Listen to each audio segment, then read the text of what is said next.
while the boss was on vacation. He held a video meeting with his employees, but in the middle of it, he got swallowed by a huge fish. Everyone on the call was completely stunned. They didn't even know whether to feel happy or worried, but the only thing they could do now was call the police right away.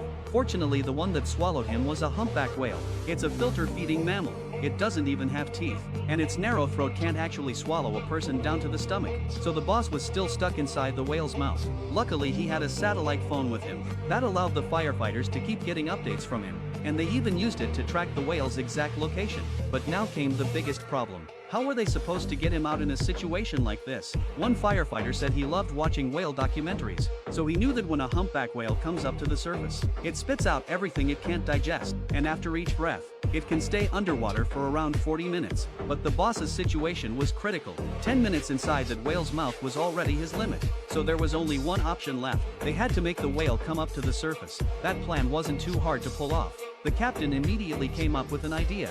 Whales are extremely sensitive to sound, so they could use loud noise to force the humpback whale to surface. As for how to send that noise underwater, the method was even simpler. They just needed a traffic cone. Put it over the siren and connect it to a loudspeaker. Then attach several dozen meters of fire hose. Once the siren was turned on, it could send 120 decibels of sound down to the seabed.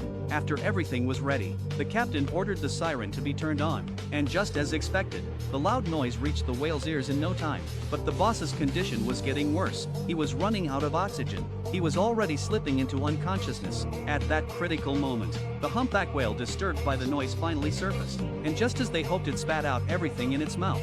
A firefighter immediately jumped into the water. The boss was successfully rescued and brought back to shore. After a round of CPR, his condition finally started to improve.